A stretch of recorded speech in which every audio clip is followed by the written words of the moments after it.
Buenas tardes, mi nombre es Alan Uriel Villarnández, soy estudiante del Tecnológico Nacional de México y este es un video para la explicación de este pequeño circuito para la materia de diodos y transistores impartida por el docente Fernando Vera Monterrosas.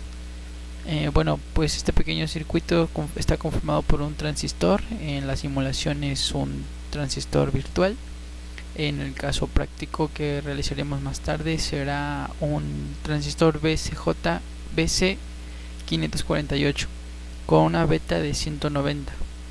Los datos que tenemos del circuito es que debemos cumplir con una polarización fija con resistencia de base, que es como se muestra el circuito en la figura. Contamos con una fuente, en este caso de 12 volts.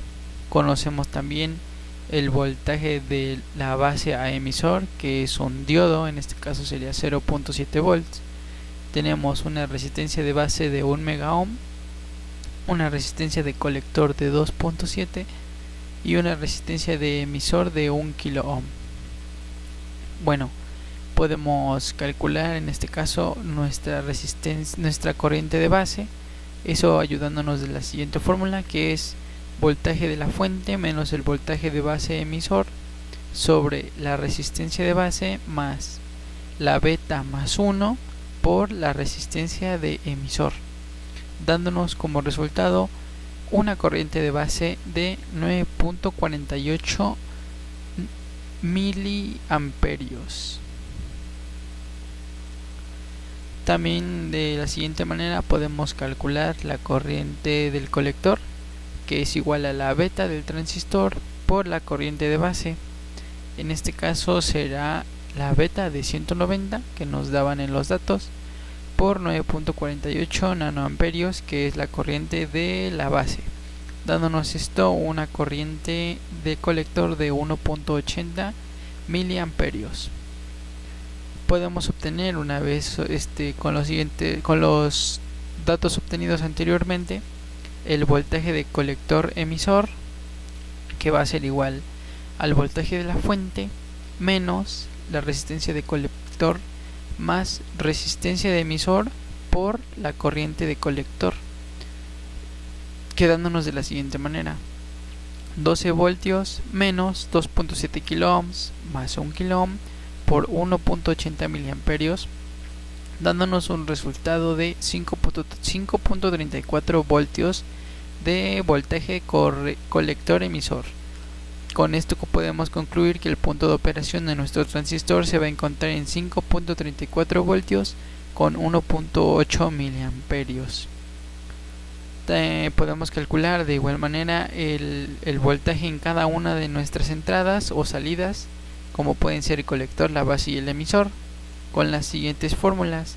El voltaje de colector va a ser igual al voltaje de la fuente menos la corriente del colector menos por la resistencia de colector, quedándonos de la siguiente manera: 12 voltios menos 1.8 miliamperios por 2.7 kilo ohms, dándonos un voltaje de 7.14 voltios en el colector.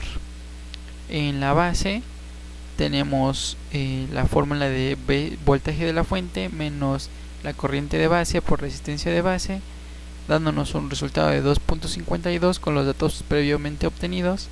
Y el voltaje de emisor va a ser igual al voltaje de colector menos el voltaje colector emisor, quedándonos de la siguiente forma: 7.14 voltios que obtuvimos de voltaje de colector menos 5.34, que fue lo que obtuvimos de voltaje colector emisor, dándonos un voltaje de 1.8. Previamente preparamos este circuito para ser simulado y vamos a comprobar que nuestros cálculos hayan sido correctos.